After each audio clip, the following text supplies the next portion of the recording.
Alright, let's do this thing. I've been preparing for this video mentally for a while because it's a rough one. It's a bit of a doozy.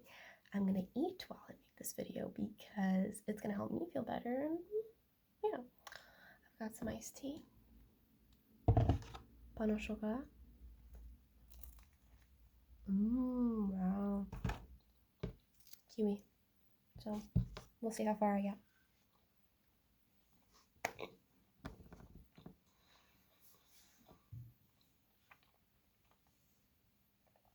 Okay. I want to eventually talk about the vaccine mandates and all of that stuff. Oh shit. I wrote things down so that I remember. Okay. I had to mention that part, so I'll get to that. But before I talk about specifically the vaccine mandates, I wanted to talk more briefly about freedom in general. What is freedom? What are the limitations of our freedoms and freedom as a cultural norm? Then we'll go more into the vaccine stuff and get into more specifics, because I feel like there's a lot of fundamentals that are often missed in these conversations, so I want to have that addressed first. So, what does freedom mean? What's the definition of freedom? I think if you look it up on Google or whatever, freedom is like basically the lack of all limitations. The lack of all limitations.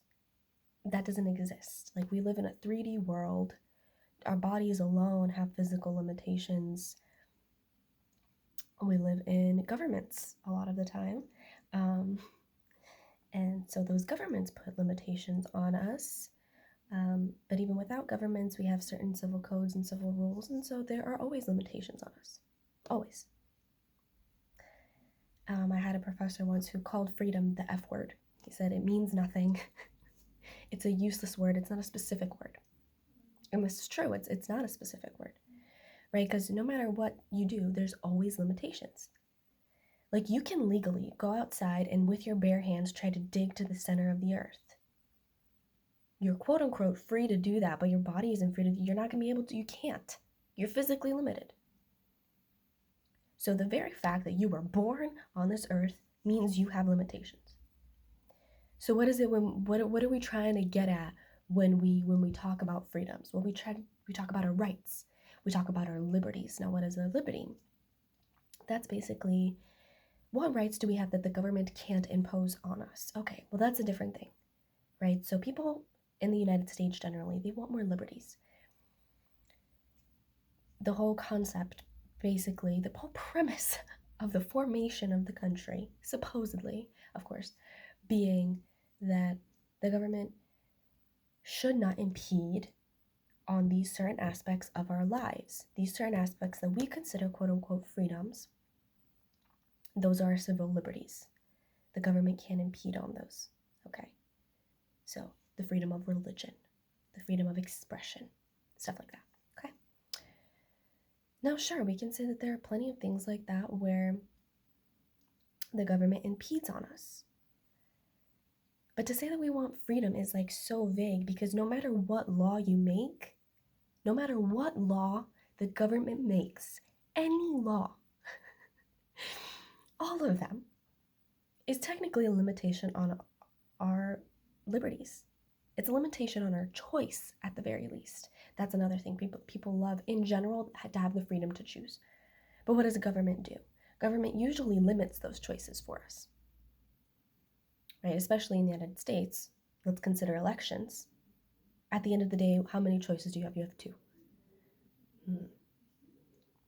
So we think we have the freedom. We have the freedom to vote. We have the freedom to pick our our representatives, whatever. At the end of the day, we only have two options, especially when it comes to presidential elections, right? So we're limited.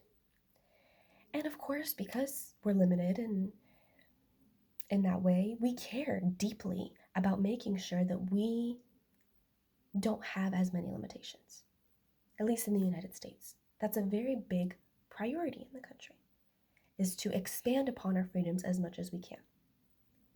And I think most of us agree upon that. I think most people want to expand upon those liberties. That's part of being in an open and democratic society. But there needs to be limitations nonetheless, because those limitations keep us safe. That's the purpose of government in general. It's meant to keep us safe from each other. And that's particularly the point of democracy, is that we agree upon rules that keep ourselves safe from each other, right? That's why things like murder are punishable by law. Robbery, theft is punishable by law. Those are protections, right? So they protect us from each other. And yes, okay, when we talk about specific liberties, they protect us from the government, but the government is also a group of people. It's not like it's this not like this floating thing in the air, though it often feels like it is. It's still ran by a group of people. So our civil liberties are meant to protect us from the abuse of power from those working in the government, right? Okay, cool. I want to give you an example, and this is an example that was given to me by a history teacher back in high school, and the man was a fucking loon, but he had this one example and it stuck with me. He said, I have the freedom to wave my fist in the air wherever I want. I can do that. My body, my choice. I can do that. But my freedom to wave my fist in the air ends right at the moment that my fist meets your face. My freedom to wave my fist in the air ends at the very moment that my fist meets your face. That means your personal rights are not meant to impose upon the rights of others. Okay. So that means that we have a collection of freedoms, of things that we prioritize. Okay, so some countries prioritize the right, the quote-unquote right. We haven't talked necessarily about rights, but they fall into the same category.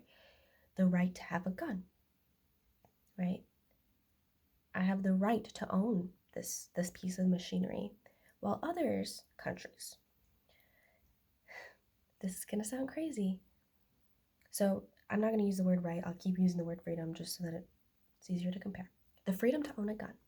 Some countries prioritize that, while other countries prioritize the freedom from harm. Notice those are two very different things. The freedom to and the freedom from. The freedom to purchase versus the freedom of harm. So in the United States, we care a lot about our freedoms to. I want to be able to do this, to do this, to do this, to do this. In other places, they want freedom from. I don't want this to happen to me. I don't want this to happen to me. I don't want this to happen to me.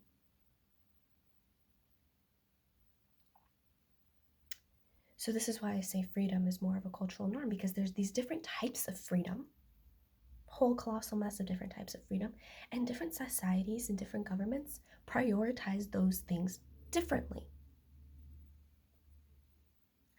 So us, being Americans, can't inherently look at another governmental system doing something differently and say, oh, well, it's just crazy that they're letting them do that, blah, blah, blah, blah, blah. They have a different set of priorities. Okay, and yes, I understand that there is objectivity in the world and that some of these priorities are better than others, at least for me personally. But this is where the vaccine mandates come in, all right? Is that in a lot of countries, in a lot of places, public health is prioritized because public health is considered a freedom from harm. One person's freedom to do what they want with their body should not cause potential harm to other people. Super straightforward. You have a choice. You have a choice to get vaccinated or not in most places. But if that choice means that you might hurt someone, you're going to suffer the consequences of that choice. And there are plenty of countries who are saying, we don't want to suffer those consequences.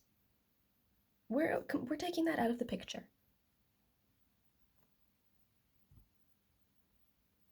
You always have a choice.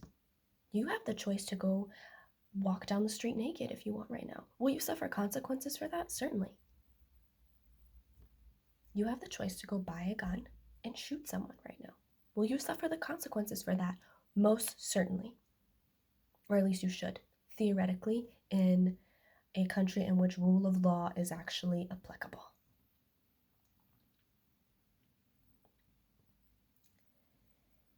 Now I get it, there's a lot of science behind the vaccines that a lot of people don't agree with necessarily. Okay, I'm not a fucking scientist. I'm not a doctor. I can't tell you. But I can tell you a little bit about vaccines in general, I guess. Like, what the fuck? I'm not a doctor. I don't know what to say, except for the fact that vaccines have been around for a very long time. And yes, okay, these new types of vaccines are slightly different. They're not using dead viruses, they're using mRNA. We've all heard this at this point. I don't need to repeat it, but for those of you who didn't know what the difference was, there it is.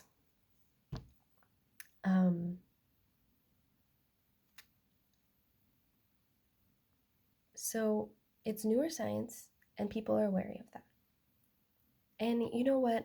I have to be honest, I don't blame people for being wary of that, okay?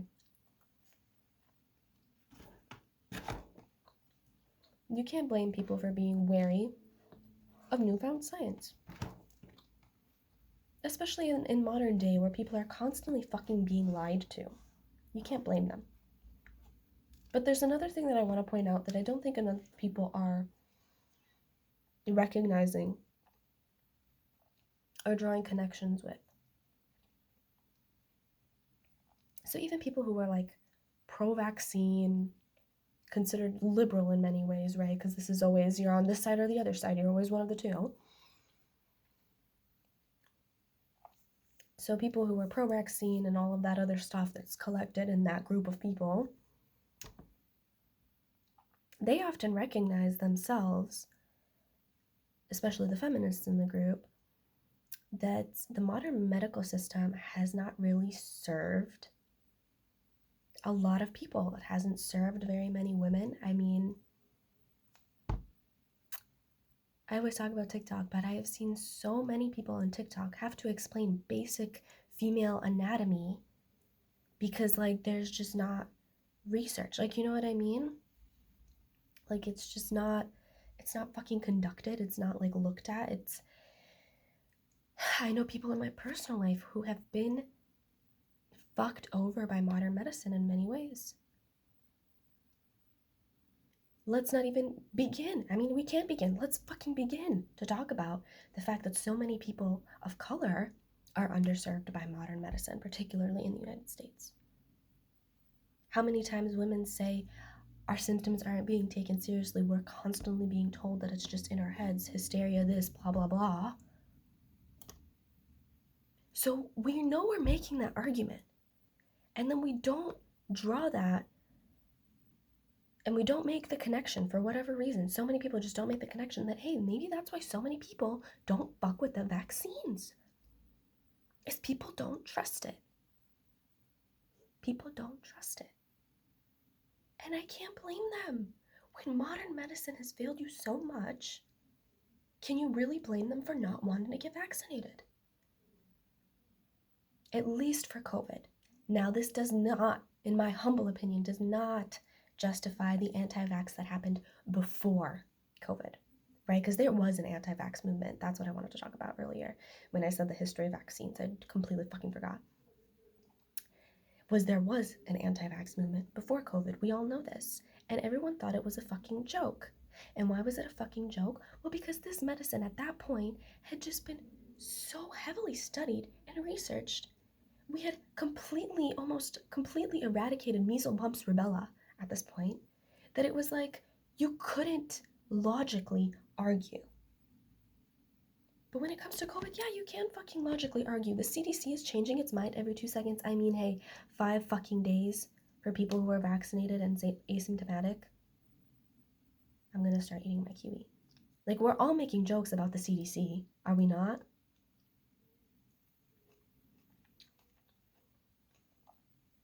My spoon's not working too great with this kiwi, but it's a good kiwi. 1 second.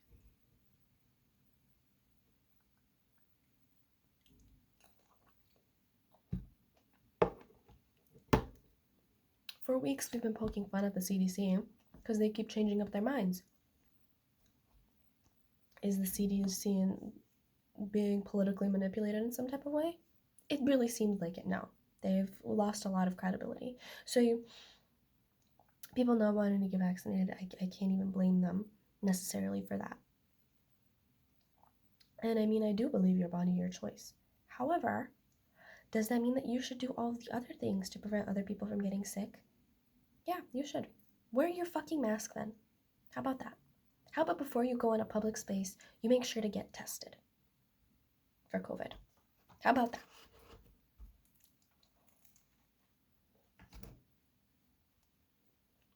So do I think vaccine mandates are a bit extreme? Yes, I do. I think they're a bit extreme, in my personal opinion. Do I think that the vaccine passports are a bad idea? No, and this is why. I'm going to use France as an example. We have sanitary passes. Beautiful, well-developed app, works great. If you get vaccinated, you get a QR code. You go into a restaurant, a public space, you scan said code to prove that you have a very low chance of spreading COVID to people. Normal. It doesn't seem normal for a lot of people because they're like, since when the fuck did I have to scan a pass to do anything? Since when you need a driver's license to drive. You need a piece of ID to buy alcohol.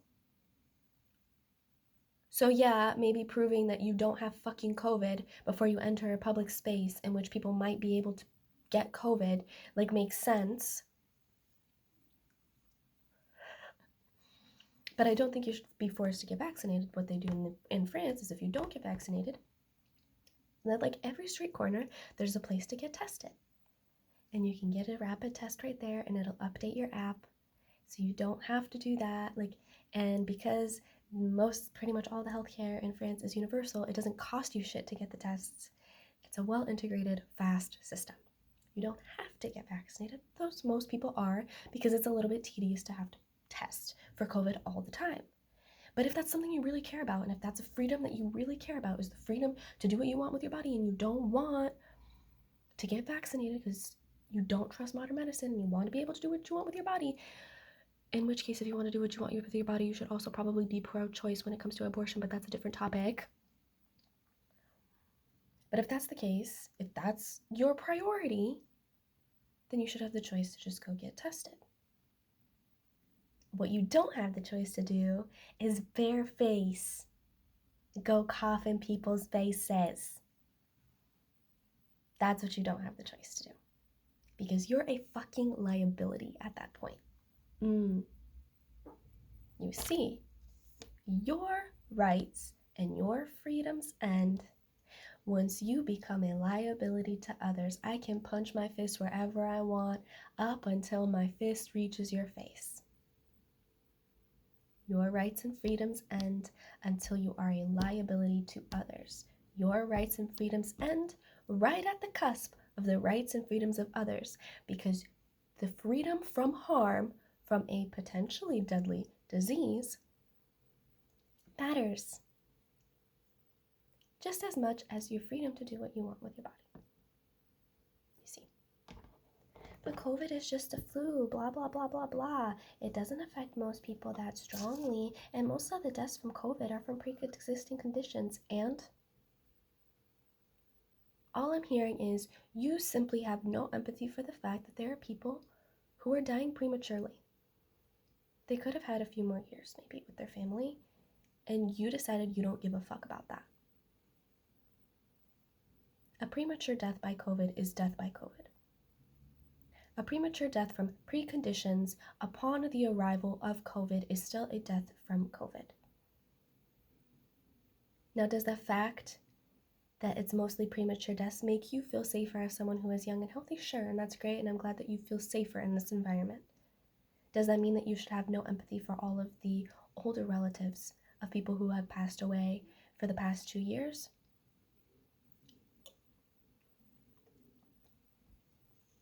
Now, I had a discussion with my cousin. I'm going to go back to talking about France a little bit.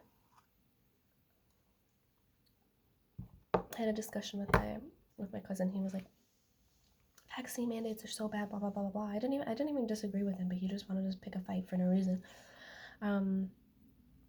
I disagreed with the points and his justifications for it though, because he was trying to say like, it's getting so bad in Europe, blah blah blah. He meant the EU, first of all. Let's clarify. I'm not going to treat Europe as if it's a uniform continent. It's not. Sure, in the EU, yeah, there are health passes. I've already explained the French system for you. But that is because they prioritize public health over the other types of freedoms. Freedom from harm matters more to them. And I just think it's so funny, like Americans trying. My cousin's obviously he's Bosnian American, but Americans somehow acting like they're freedom fighters for Europeans, as if the French people don't protest every single Saturday. Like, trust me, if the French people were feeling oppressed in any type of way, they'd solve that real quick. Like, they're not oppressed. French, okay, minorities in France, sure, but I mean just in general, in terms of rights and civilian liberties, civil liberties, civil rights, rights in the workplace, they're fine, right? Like, they get, pretty sure, like 4 to 8 weeks paid vacation every year. They get like 1 to 2 hour long lunch breaks every day. They're happy. Okay, they're happy. They're fine. If they didn't believe in the health pass system, the health pass system wouldn't be a thing. Okay? Just so we're clear about that. So I'm like, dude, you're telling me about Europe as if I don't live there. I can tell you firsthand, it's fine.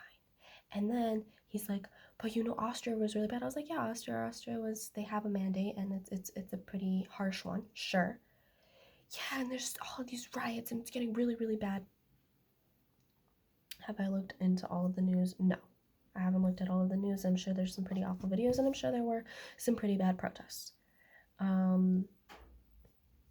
Yeah, like, I mean, I believe it. However, I was literally in Vienna like the day before not the day, but like the week before he told this to me, right? I had a layover in Vienna and I was there, and it's not like I spent too much time there. I can say that, yeah, people are somewhat annoyed by the mandate, but no one was like belligerent. No one was violent about it. I was like, they're fine. The vast majority of Austrians, it's not like Austria is suddenly fucking on flames because they have a vaccine mandate. Like, Vienna was fine. Like, it was okay. They were good.